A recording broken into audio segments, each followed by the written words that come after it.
Hey guys, Delaney here. Do you shear? How often? Do you do it by yourself? These are all questions I've gotten a ton of times. It's shearing time again this year, so I decided it was the perfect time to answer some of those questions and walk you through our shearing process. It can be extremely complicated or fairly simple. Let's discuss.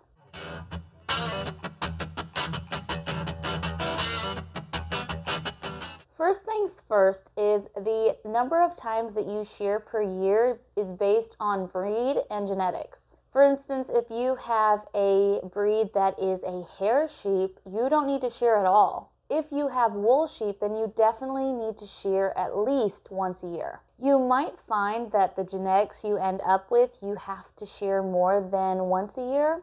We find shearing once a year perfect for us, and from the feedback I get from a lot of farmers and shepherds, that's basically what they do too. Cost and time it takes will be affected by a variety of different factors. How many sheep do you have? Shearing by hand or with a machine? Doing it as a novice or somebody who has been doing it for years? Doing it yourself or outsourcing? Wet or dry wool? I don't recommend you trying to shear with wet wool. It's extremely hard to do on you physically, and it will also damage your shears. But I understand that in some emergencies you have to, but that will affect things if you choose to shear wet wool versus dry. All these things will affect how long it takes, the cost, and how you are physically able to manage. Hand shearing is much more complicated than with a machine in the pure fact that you are using your hand and you can't run really along the skin of the sheep. You have to kind of go in batches, and you are more likely to cause punctures with your shears. And doing it yourself is way more physical labor than outsourcing. So if you choose to hand shear, it's going to be a lot more work on you physically. You can do either, and if you're lucky enough to have your own machine and you are willing to put the effort and the work in to learn that skill, it is a great skill to have as a shepherd. For a small flock, it might be worth learning that skill because that means you can do it on your own schedule. You can do it the way you like. You'll have hands on these sheep pretty much all year round, so they're more comfortable with you. You can take your time. You can take a few days, do 2 here, 2 there, to another day, versus trying to get them all done in one day. For us, it is too much time and effort for us to do it because we don't know that skill. And for a small family with young kids, that's a lot of time and effort that you're stuck outside when your kids need you. And it takes a lot of built up muscle to do it, which me and my husband do not have. And to be honest, there was one time we tried to shear just their rear ends. It's called crutching. A lot of people will do it if they don't want to fully shear and they just want to kind of clean up the back end before lambing. We tried it just as a let's see how we are physically able to do this, and just in case babies arrive before the shear comes out. And it was not fun. A lot of the rear end crutching area is the poop and the real messy bits. And I didn't know what I was doing, and I was deathly afraid of cutting them. And so I didn't get them as close to the skin as I should have or could have gotten, because I was just like, I don't want to hurt them. So I cut and I cleared as much as I was okay to, like emotionally okay to. But you would have had to do it again later because I don't think I cleaned it up enough. And it was exhausting just doing one rear end. I was physically sore and tired the next day, and we had only done a very small section of their back. And I just was like, it is impossible for me to hand shear this, like all of them. And we only had, I believe it was 5. And I just was like, I'm not doing this. I'm like, no, not me, not for me. This is not for me. And we have way too many projects on the farm to dedicate that much time and effort to learn how to shear. Again, my husband works full time and I have small kids, so we don't get a lot of time to do the projects we need to on the farm. And I didn't want to give away all that time for shearing. We really need to focus and use that time for other things. especially since shearing is usually before lambing, so before spring, and spring is a very busy time on the dairy. So the plan this year is to schedule our shearer come out the very last weekend of January or the first weekend of February, depending on his schedule. And that gives us about 3 to 4 weeks before our first sheep, our first ewe, is going to lamb. And that's a really good time. You don't want to get it too close to lambing because you don't want to hurt the babies. You don't want to cause the mom stress. You don't want to induce premature labor. So that's why we do it about 3 or 4 months before lambing. It is perfectly okay to shear pregnant sheep. A lot of people worried about that. I worried about that. But as long as you do whatever you can to reduce the stress and you have a shearer who really knows what they're doing and knows how to handle them, it is perfectly safe and the mommies and the babies will be perfectly fine. Also, having it towards the end of January means that I can do the event prep work for that day. We don't do a huge event. Usually we invite about 10-ish people to come over and watch. They can help bag, they can help tag. And in Tennessee, January and February is kind of our coldest months. And so I try not to shear too far in advance because they're not using the wool for the heat that they need during this really cold time. But they still need to be sheared a few weeks before lambing. When we do shear them, a lot of people get worried about, oh my gosh, they're going to be too cold. But as long as you feed your sheep and they have plenty of hay and straw and access to some sort of shelter, we have a barn, they should be fine, especially because they can share each other's body heat and kind of huddle together and keep themselves warm. We actually sheared about a week, maybe 2 weeks before a huge ice storm in Tennessee, and everybody was fine as long as we fed them. I understand the fear of shearing them too early and hitting some of those colder days and colder seasons. But this is how we handle our sheep because we know the techniques that we can use and some of the resources to keep them warm even without their wool. Once the shearer is scheduled, there isn't a ton of prep between scheduling and actually shearing. 24 hours before the shearer is going to come to the farm, we lock our sheep in the barn, and we do this for a few reasons. It's easier for us to keep them from eating. We have to have our sheep fast for about 24 hours before the shearer comes. There is less stress on the animals when their stomachs are empty, which means less stress for the sheep themselves, but also less stress for the little lambs in their tummies. We also keep them in a smaller area because sheep are easier to catch when they are in a smaller pen and you can kind of corner them and grab them. And this is the perfect time to grab your sheep because this is when they have their wool and you can really grab on. And the barn also keeps their wool from getting wet if you are experiencing some bad weather leading up to shearing. Most shearers don't want to shear sheep that are wet. Any wool that is wet could damage their machines as well as just be a big pain in the butt. So when we keep our sheep in the barn, it protects them from rain or snow, and we know that their wool will be dry when the shearer comes. And wool takes a long time to dry.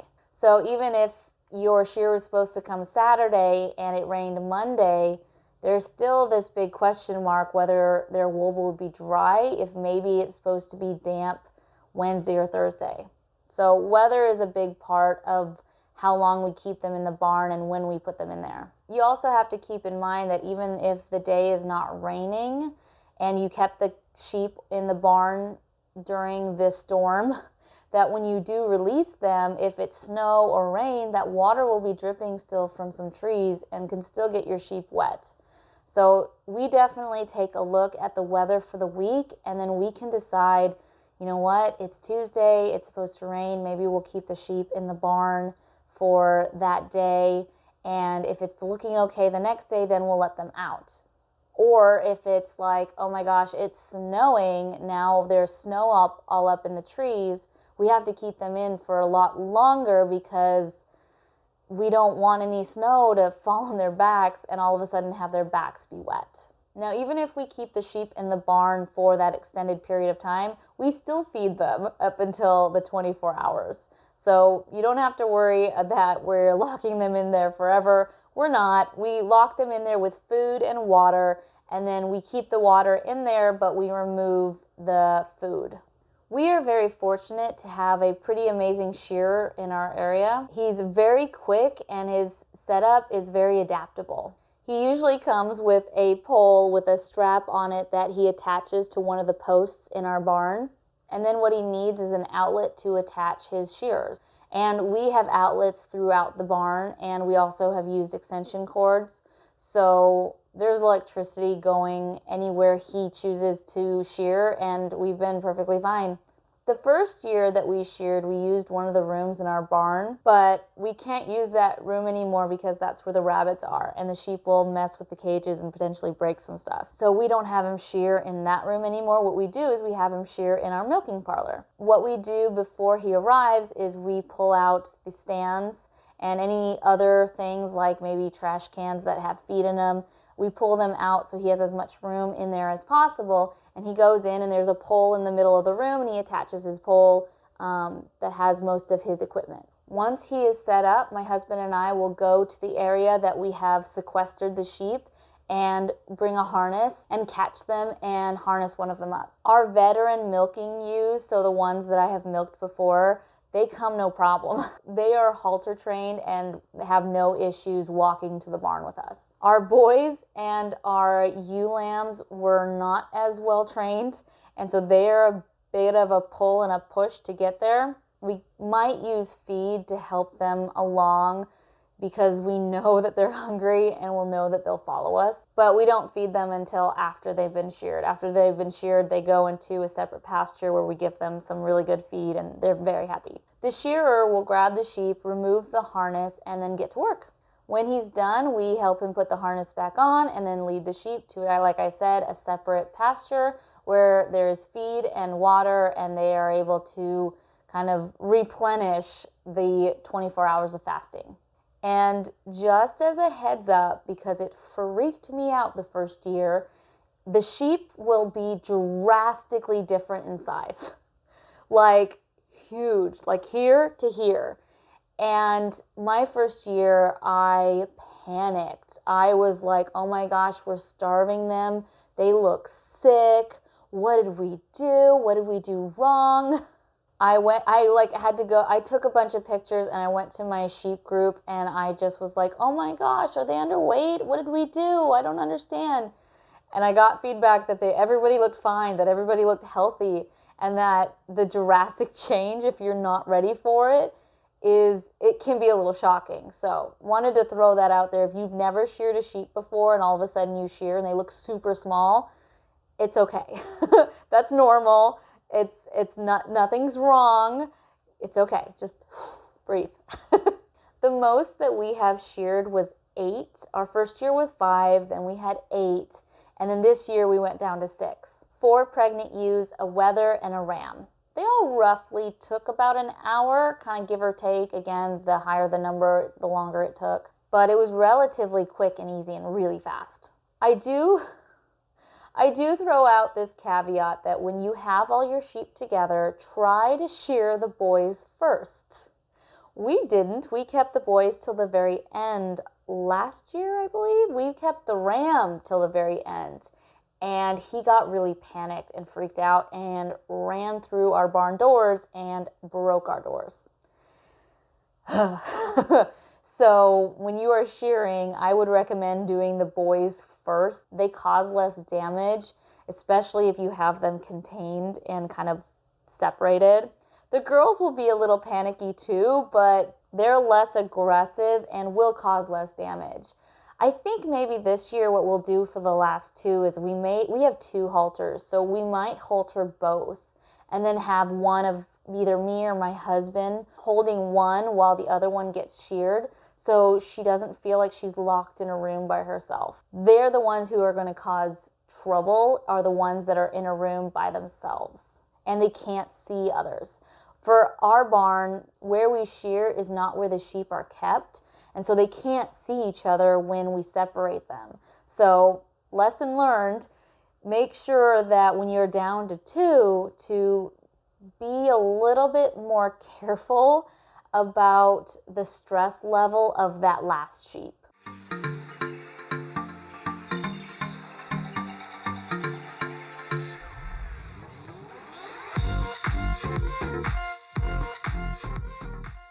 Once the shearing is done and all the sheep are back into that second pasture, the wool is in the bags and tagged, the shear is done and ready to go. We pay him at the end, and we usually give a tip. There aren't many shearers in our area, and I think that's pretty common in a lot of areas. There's just not very many of them out there. So we want to create a really good rapport with our shearer, especially when they're so good, and he'll be coming our 3rd year. And a neighbor of his actually bought one of our sheep. So there's this small little sheep world that has been kind of created, and so we don't want to upset the shearer or, I don't know, make his experience really horrible. So we try to do our best to make it as easy and as comfortable as possible, and then we tip just because we appreciate the work that they do so much, and the fact that there aren't very many out there. We just want to just make them feel great, because what they're doing is a really big help for shepherds out there like me who can't do it ourselves or just choose not to. And then that's it. And the sheep are ready for the year and for lambing. Just some bonus information that might come in handy when it comes to shearing is also a time where we will hoof trim and do some of that physical care. We will do a body mass index check. This is where we check their body, we'll check their eyes, their FMACHA score, and we will also just kind of look at their bodies, make sure there's no cuts and bruises.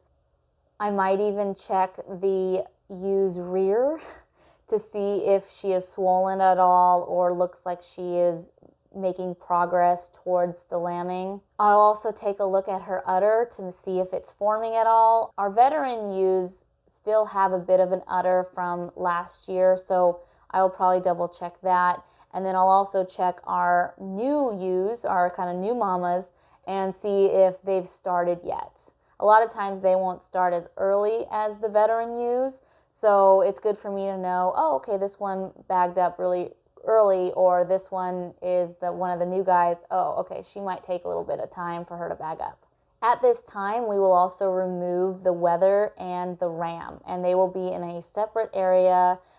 I don't trust the ram not to hurt a lamb. A lot of people have mixed feelings about that. A lot of people will say that a ram is either a gentleman or Seuss, and he will eat his children. So we haven't tested our ram on that, and I don't want to test that. So we're kind of removing him and the wether until the babies are out and healthy and looking good. And then we might introduce the boys in summer just to keep everybody together. We've had them separated in the past, but from what it looks like, breeding is pretty much in the fall. And so there shouldn't be any worry about the moms getting rebred. And it's more complicated to have different groups of sheep to take care of. So if we can combine them, I'd love to do that. And so we'll kind of have to judge how they're all doing after lambing. If you have any questions at the end of this video about topics I didn't discuss when it comes to wool, or maybe just some clarifications on some of the things I said, go ahead and comment below. Put those questions down there. I'm toying with the idea of doing a live where I take some of the questions either from the videos or from some of my posts, and sitting down and really answering and deep diving into some of those questions that you might have. So if you have any of them, please put them down below. I'd love to see what you guys are interested in and what questions you guys have in regards to some of the videos and topics we've covered. If you like this video, give it a good thumbs up, subscribe, hit that notification bell to be notified the next time we release a video. Thank you guys for watching, and I'll see you in our next video. Bye!